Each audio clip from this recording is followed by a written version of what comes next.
Good morning, everybody. Welcome to the 2024 Annual General and Special Meeting of Shareholders of Star Diamond Corporation.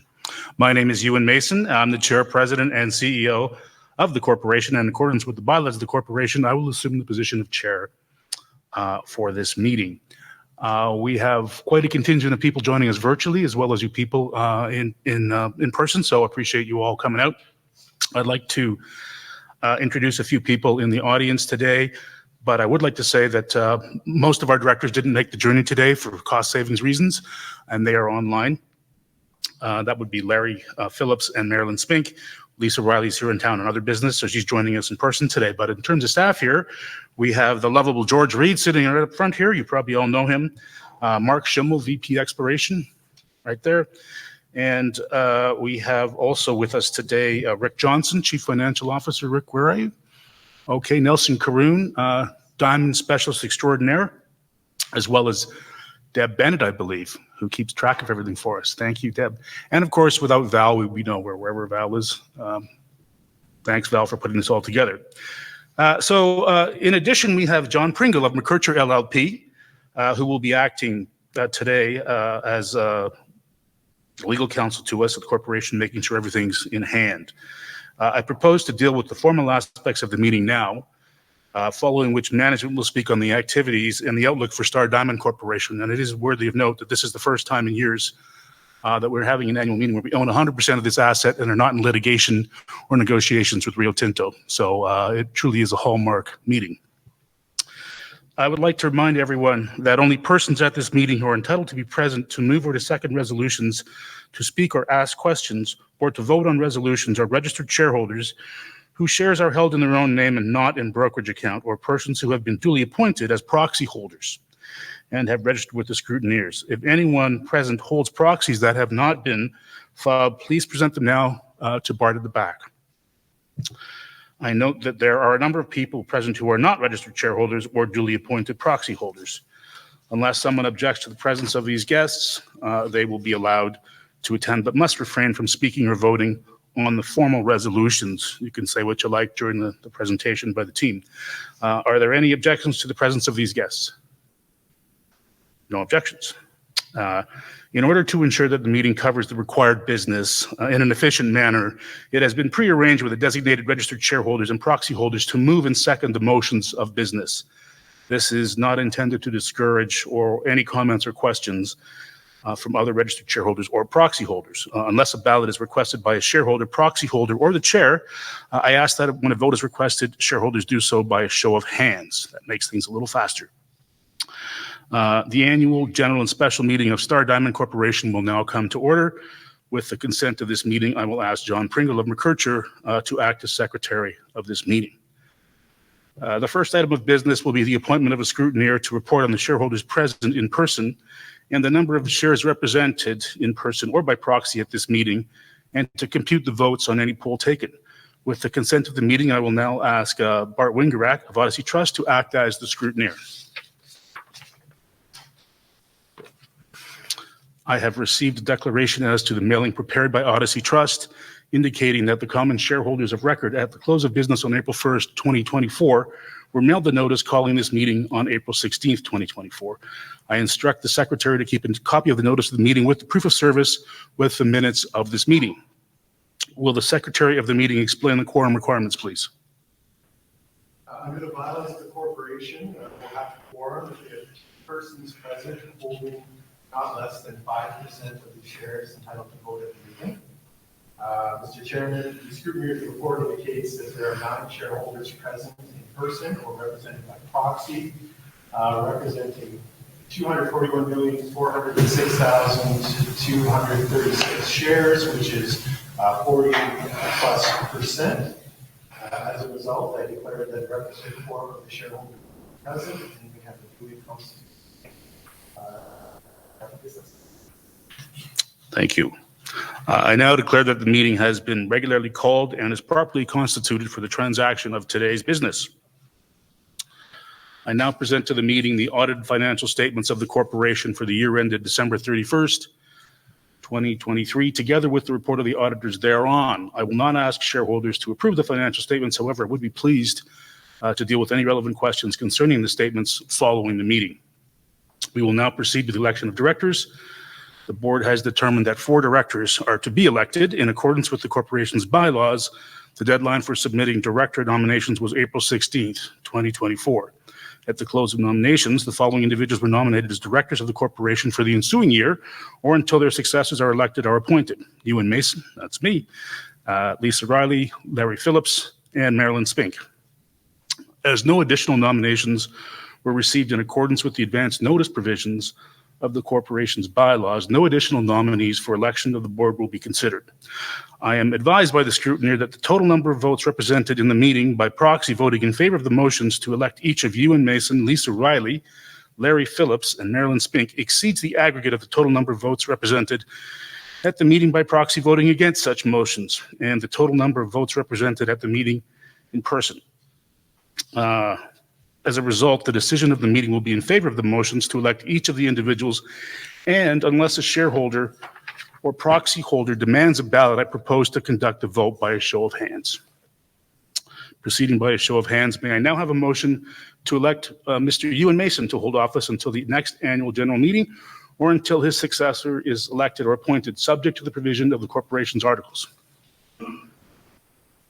Mr. Chair, my name is Mark Schimmel and I am a duly appointed proxy holder of the corporation. I move that Ewan Mason be elected for the corporation in the ensuing year or until his successor is elected or appointed, and that we now vote individually with respect to each such term.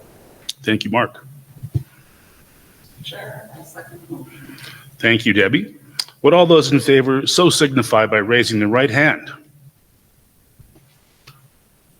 Opposed, if any? Let the record show all in favor. May I now have a motion to elect Ms. Lisa Riley to hold office until the next annual general meeting or until her successor is elected or appointed, subject to the provisions of the corporation's articles.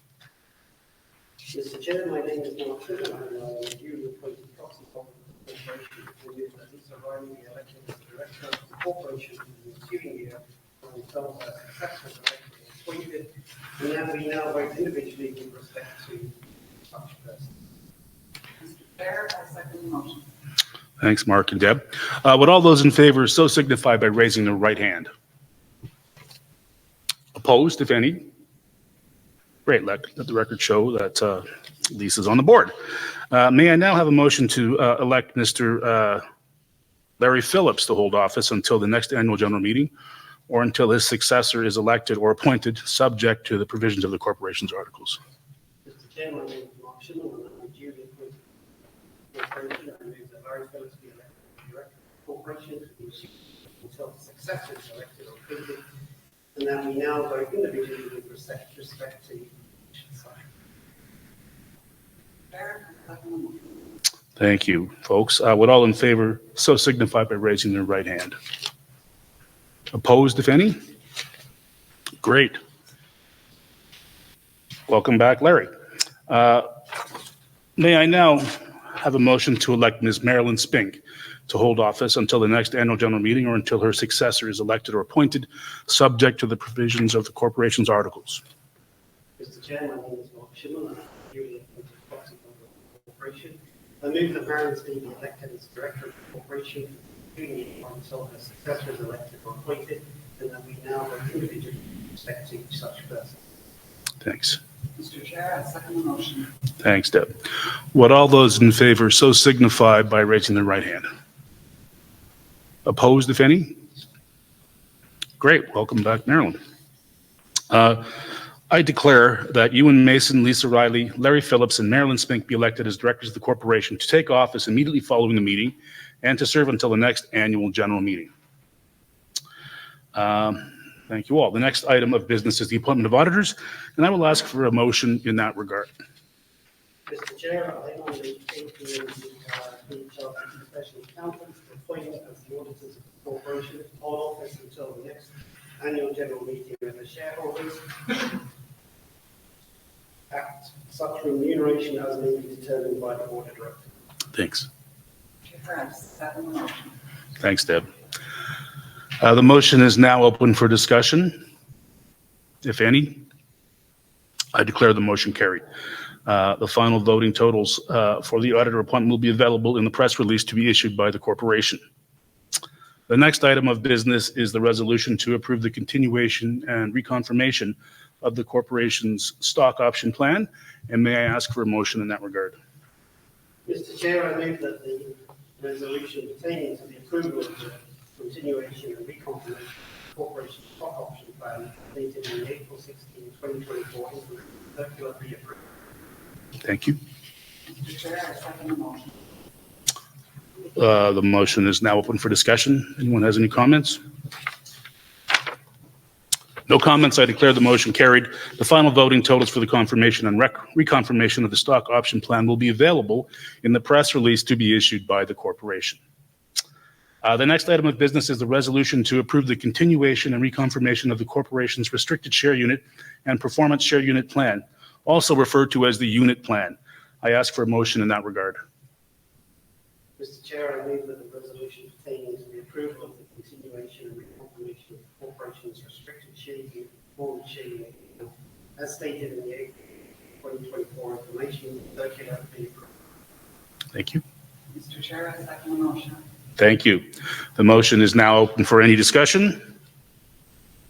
No discussion. I declare the motion carried. We're just whipping through this. The final voting totals for the continuation and reconfirmation of the unit plan will be available in the press release to be issued by the corporation. The next item of business is a resolution to approve the continuation and reconfirmation of the corporation's deferred share unit plan. I'd like to ask for a motion in that regard. Mr. Chair, I move that the resolution pertaining to the approval of the continuation and reconfirmation of the corporation's third share unit plan as stated in the April 2024 information circular be approved. Mr. Chair, I second the motion. Thank you. The motion is now open for discussion, if any. I declare the motion carried. The final voting totals for the continuation and reconfirmation of the deferred share unit plan will be available in the press release to be issued by the corporation following the meeting. The formal items of business as set out in the notice of meeting have now been dealt with. And as there is no further formal business of the meeting, may I have a motion to terminate the meeting? Mr. Chair, I move the meeting be terminated. Thank you. Mr. Chair, I second the motion. Thank you. I declare the motion carried and the meeting terminated. Whew, we got through that. That's great. Once again, welcome to all those online that are here today. We do have a little different venue today. We're showing off our diamonds, so please make sure you have a look at those before you leave. Those are only a few of the 150,000 plus diamonds we've extracted so far. We also have some pastries. That's all you're getting from us this year, so please enjoy yourself. There's quite a few back there, I noticed. We're now going to do a formal presentation. We actually haven't done one of these usually at our annual meeting because we haven't really had much to say, but we have a lot to say now, and we're going to start saying it. I'd like to open the presentation by a little anecdote that I saw watching one of my favorite series, Ted Lasso, the other day there. And he was talking to his team, which is a losing football team in the UK, despite the fact it's very talented and lots of great assets. He said, it's like a fairy tale. You know, in every fairy tale, there's a dark forest, and the dark forest is never at the beginning. It's never at the end. It's usually right in the middle. And once you get through the dark forest, you get to the ending. It might not be the outcome you wanted, but you do get to the ending. So that's where we're going here. And this is our fairy tale. So we have a presentation up here. I'm just going to skip the legal mumbo jumbo. But what do we have here? Well, some of you will have seen the press release this morning, which basically codifies Orion North as another monster. And, you know, there's nothing like this on the planet that anyone knows of. This is truly, truly a singular asset that has no compare. In fact, it's probably a Letsing plus. So what have we learned from the work that Rio Tinto did? We've learned that they were going to mine this for 84 years. They weren't even going to bother finishing the feasibility. They're just going to put the scoops in the ground and get going because they saw what we saw, which was incredible core size frequency, big, big diamonds. And, you know, unfortunately, they had a corporate change of strategy, a change of CEO, who used to be a diamond guy, and the other guy was an accountant and not interested much in diamonds. However, when they left us with a treasure trove of data some incredible findings, validating all the work that our great technical teams have done over the last 2 decades. And we are virtually certain now that this could be mined in 3 to 5 years. We just have to finish the pre-feas and the feasibility study. And our team has been working very carefully on a stat analysis of the diamond packages to determine whether or not a bulk sample is required to finish the feasibility study. That answer is almost upon us, and it's looking quite favorable at this point in time. You know, we have a PEA out there. We've had it since 2018. Values the project at $2 billion. Rubbish. It's orders of magnitude higher than that. This is something very special, and we're going to advance this. And so let me just go to the next slide here. But what's going to help us do this? The diamond industry outlook is changing big time. These sanctions on Russian diamonds, I believe, are going to have quite a monumental difference in the price paradigm for diamonds that are used for jewelry. Russia produces 30% of the world's diamonds that are used for jewelry. The G7 and EU countries consume 75% of the diamonds that are produced for jewelry. Anybody with a basic understanding of math can tell you it's going to be very impactful, and we're counting on that moving forward. You know, historically, there's been a bit of a cloud hanging over the market with the synthetic diamonds. No longer. Synthetic diamonds have a use, mostly industrial. And for people wanting to buy cheap rings out of Walmart, that's about it. The price difference now between synthetic diamonds and man-made diamonds is orders of magnitude difference. For instance, if you had a 3-carat diamond that you wanted to buy from a jeweler, you might get that for $7,000, $8,000 if it was synthetic. If you wanted to buy the natural diamond, $70,000. Those are the diamonds we have. Those are the diamonds we'll be marketing and offering. Not the little ones, not tiny industrial ones, big, massive diamonds. So, like I said, you know, we've had this PEA out there for a while, but the feasibility study we're going to do right now will make this, I think, look like chump change. And you know, the question is asked, what's that going to cost? I think, you know, for the pre-fees, $3 to $5 million, for the feasibility, $5 to $10 million. And I've been asked a lot, how are you going to get that money? Well, we're hoping to do an over-the-top financing or royalty structure or a streaming structure that is not dilutive. And once we do that and get that in place, I believe that validates the entire project, and we should see I would say quite a change in our share price. And that's what we're aiming for. We're starting that program probably in 2 weeks. We just wanted to finish up with the stat analysis here so we could say to somebody, look, we're good to go. So with that, I'm going to hand it over to George.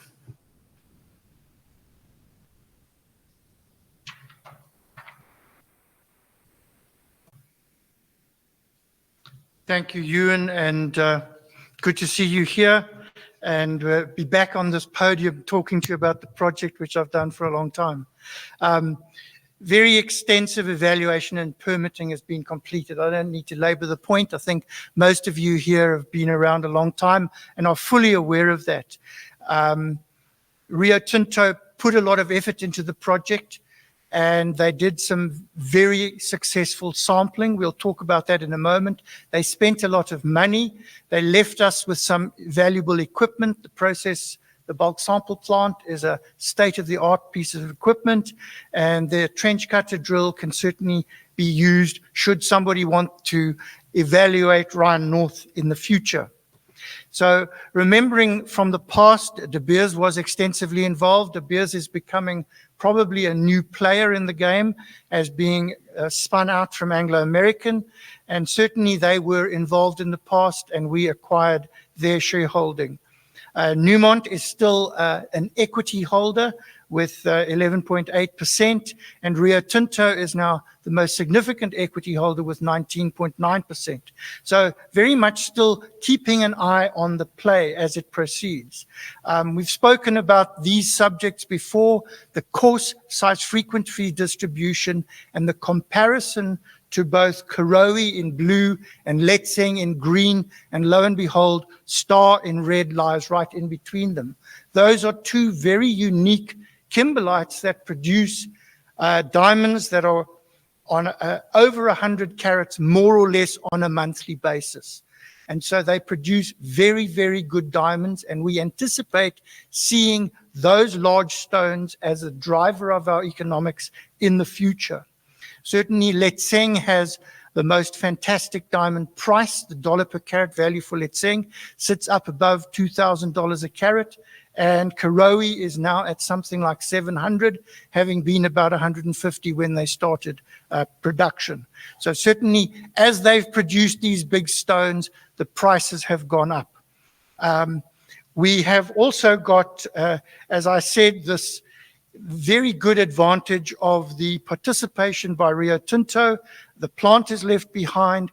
They drilled 10 trench cutter holes. They recovered some 12,700 tons, 1,500 carats, and confirmed a coarse size frequency distribution, the diamond grade, and lo and behold, a good proportion of type 2A diamonds was confirmed by the trench cutter.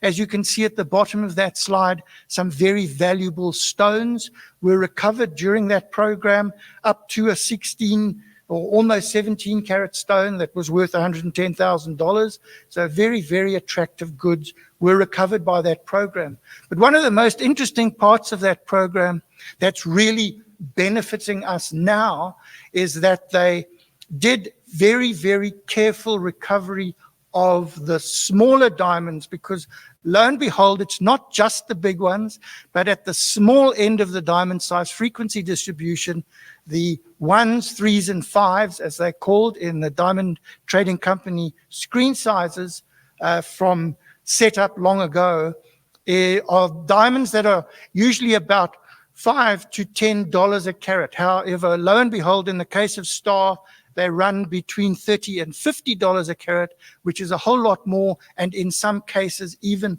higher than that. So Rio showed that the tail of the curve is very well constrained now, and that will be a very, very important part of hopefully increasing the grade and improving the diamond size frequency as we go into a revised mineral resource calculation in the not too distant future. So we have a very large contiguous diamond play. We now have it all in yellow. All of the claims are held by Star Diamond Corporation. It is a contiguous claim block. It makes the management of the claims very much easier. As you know, as you spend money on a claim, you can apply it to the claim. But if it's in a contiguous claim block, which we now have, you can spread those costs over the entire block. So the claims are in very good standing for a long time. So there are many more kimberlites. We'll talk a bit later about Orion North. And certainly we are an accessible project with close by paved highways and close by electricity. Obviously, the electricity source is very, very good from Sask Power, cheap power that enabled us to reduce our carbon footprint of a future mine. Extensive work has been completed to date. You've all seen before, we did very extensive core drilling, pattern core drilling, to determine the internal structure of the kimberlites. Large diameter drilling gets grade values in the vertical and the horizontal across the kimberlite. Underground bulk samples of huge size, 11,000 carats for Star, 2,300 carats for Orion South, to do dollar per carat prices for these kimberlites, and we've shown dollar per carat prices that are essentially at $200 a carat. So already our price is high and driven by these larger goods that we are seeing in the evaluation sample. That work has then been confirmed by Rio Tinto's trench cutter program. As you've seen in the past, all of that work has been collated to build up these models of these kimberlites. We now have a very good understanding. For our revised resource estimate, we don't have to go back to first principles. We can tie the trench cutter program into our statistical package to great benefit.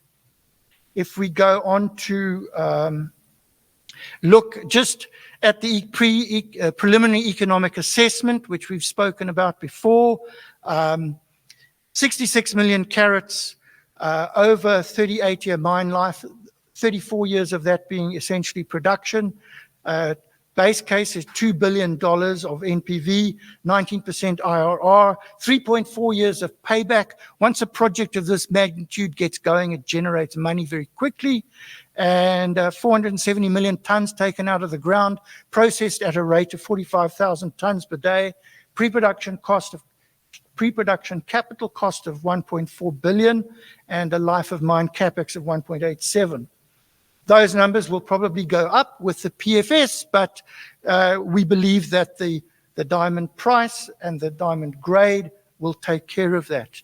If we look at the future mine layout, we had anticipated in the PEA that we would mine Orion South first. There is a benefit in doing that because there is 30 meters less overburden. We also have high-grade kimberlite in direct contact with the overlying till, which generates much quicker cash flow than we have on Star, where you have deeper overburden and we have some lower grade kimberlite on the top with very, very interesting high grade stuff underneath. So certainly we get our payback on Orion South and then we get into Star, and there is a seamless transition of mining or overburden clearing, mining, and then overburden clearing so that the mining will be continuous and there'll be no interruption in the carat flow. High value stones, certainly we've seen these before, and a few of these are laid out in the display cabinet over there. The yellow one you need to get into the natural light to see its true yellow color. But again, type 2As that are gin and tonic white are there, both in Orion South and in Star. That's what we like to see, high value stones. Those two internally flawless octahedra, very, very good for creating brilliant cut round stones. You get 2 brilliants out of an octahedral diamond. So valuable stones are most important in this project. And then that value lies on the fact that there is an abundance of type 2A diamonds.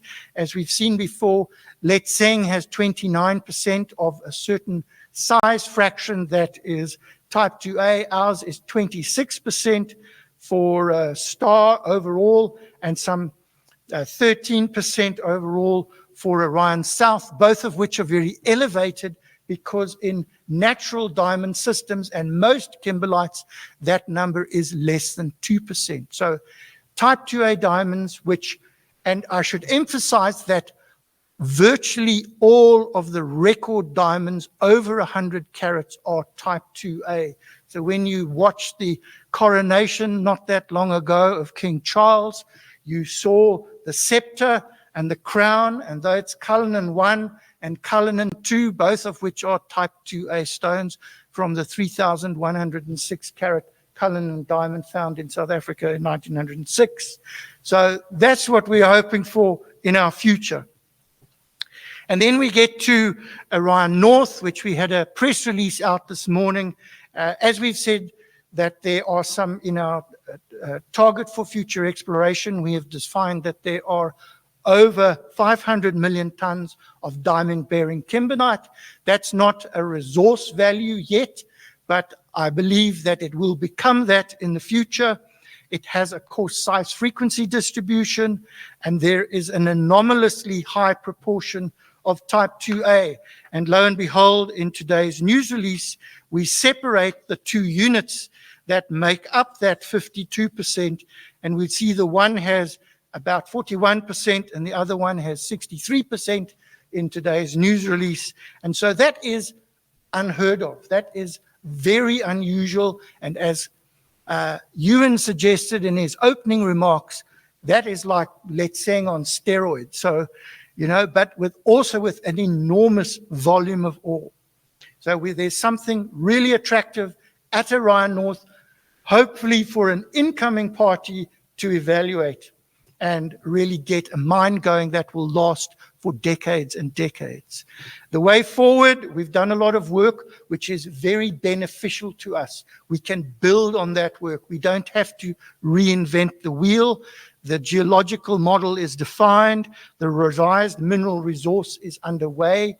We are aiming to complete that in by the end of June, and we want to then build our pre-feasibility study on that. We have already found our contractors who will do the work for the PFS. They have been signed up. We are in the process of signing contracts with them. So that work is well underway, and because of what we've done before, we can build on that work. We don't have to reinvent the wheel, and it can proceed quickly. We also need to comment on the potential for what we call carbon mineralization by kimberlite. So kimberlite has its dominant mineral, which is olivine, which is formed under high temperatures and pressures in the mantle. It's an magnesium iron silicate, mostly phosphorite in the case of kimberlitic olivine.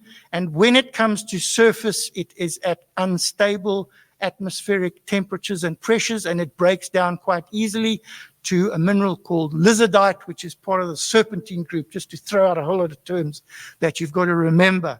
But that lizardite reacts with atmospheric CO2, and it sequesters or it mineralizes CO2 into the olivine structure and keeps it there and takes it out of the atmosphere.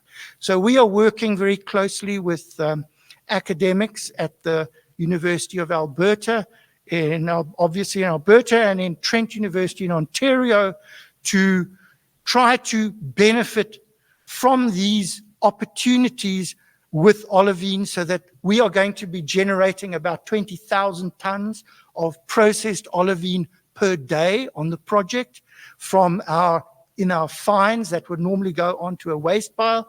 And we want to try to develop a method of accelerating the mineralization of CO2 by those olivine minerals. So that work is under investigation. I think we're back to you, Ewan.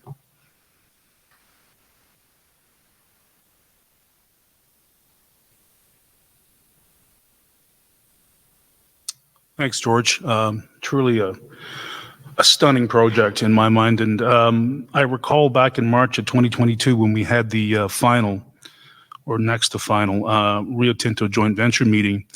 They gave us a 246-page presentation of the work they had done in the 2 years we'd been litigating with them.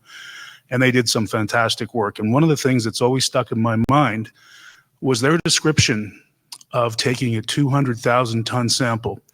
They said, if we take a 200,000-ton sample, there will be, based on their stat analysis, at least 100 diamonds greater than 10.8 carats. And out of those diamonds will be at least one in excess of 100 carats.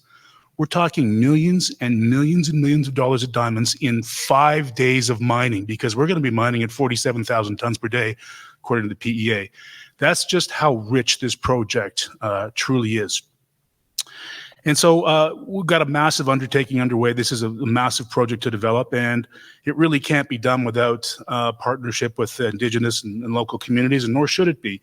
Our PA suggests this project will kick off $25 billion in cash flow over the first 30 years, more than enough to go around, and it should be shared with everybody, all stakeholders. And so we've been in discussions with the Indigenous community for the last year and a half. And, you know, there've been some stops and starts based on some politics and stuff.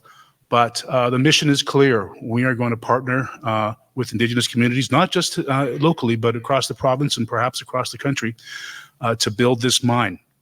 You combine that with the possible carbon neutrality of the project, and you start to see something that is truly a record-breaking type of effort, I think. Something that is not out there at this point in time and will benefit everybody. And so we've branded our diamonds here Kuwait, and this year we've done a couple of things to draw attention to the actual bling nature of our product, because that's what it really is. This is like art. It's like mining art. That's what we're going to do. And good art is worth a lot of money. Buffalo Hills joint venture. You know, we've been in this project forever and have done nothing on it for over a decade. And one of our directors suggested we should take a look at it again, because we were still paying $15,000 a year for the permits, and we had just been given a 33% portion of it split in half between us and Cantera from Ovintiv. They quit claimed it. So Lo and behold, we order up the diamond parcels, have a look at them, and Nelson here and George were shocked. Look at those diamonds. Look at those fancy. No, I got the wrong slide up. Fancy yellow diamonds right there. Stunning. Anomalous type 2A, greater than 6%. At surface in Alberta. We're working on getting the rest of that back now. It's not something that's going to get in the way of the major project, but it sure as hell could be something worth looking at and taking down the road a little bit. So we're working on that, and we hope to have an announcement on that shortly. So that's it for today, folks. There's lots of news coming out. I think we've got the right team in place, and we just need to get this feasibility financing in place. And like I say, I'd like to do it by means of a non-dilutive methodology if possible, which is a royalty or a streaming agreement. So I'd like to thank you all for coming out, and we're happy to take some questions if you have any. I would say, though, that online, unfortunately, we can't take your questions, but if you send them in, we will get back to you and answer them. Any questions? Yeah. I would like to summarize quickly all the events that have to occur before you can say, we will develop the mine, and do a very brief timeline for that. Sure. Good question. George?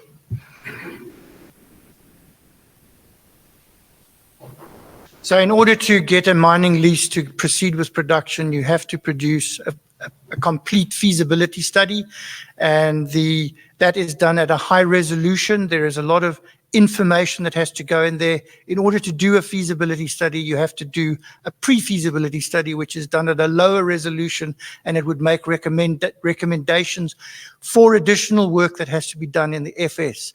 So we believe we can get through the PFS definitely during next year and into the FS later next year. And then how long that takes is dependent on the recommendations made by the PFS, which I would like to think will not be many because of the work we have already done. And so we could get, I have to be cautious with what I say about how quickly we can go, but certainly within 3 years, we could, at the quickest, we could probably get a spade into the ground, or a shovel into the ground, or a bucket wheel excavator into the ground. Yes. That's a best case scenario. And obviously, if some other party comes in with lots of money to assist us, that certainly could happen. They might want to do other bits and pieces, but certainly there would be a change in the short term.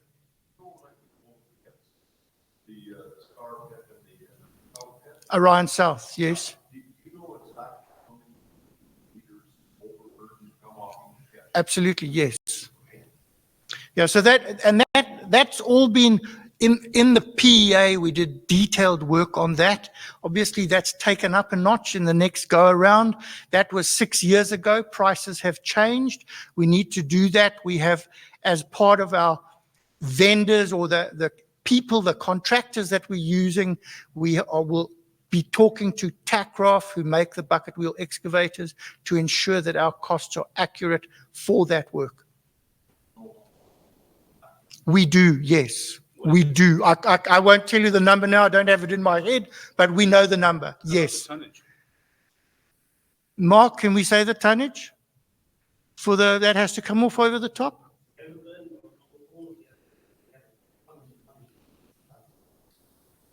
Yes.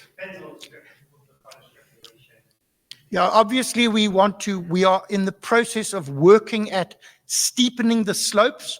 For every degree of slope that we can raise, we lose a lot of overburden that we have to remove. So rather put the money into steepening the slopes with some engineering than just have a very laid back project, but you have to strip forever. Are there any pending government or environmental permits required, or is it all that? There was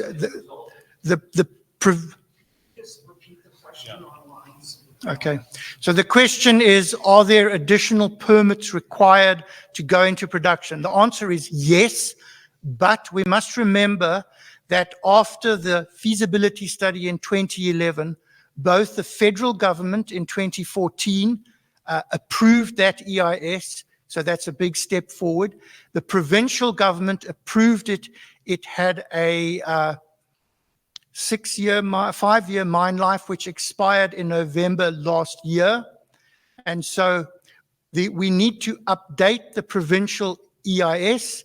There has been a change for depositing water into the Saskatchewan River from the federal government. We would need to update that. But as I've said, for building these PFS and FS, we don't have to go back to the beginning and start again. We have a lot of information on which we can build, and we're well advanced in that permitting process. Yes.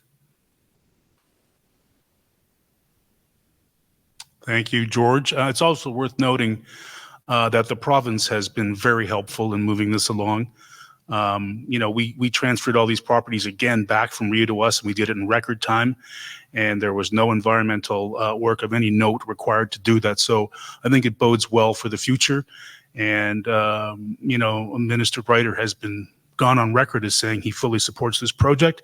So I have no doubt we will move it forward very quickly. Any more questions?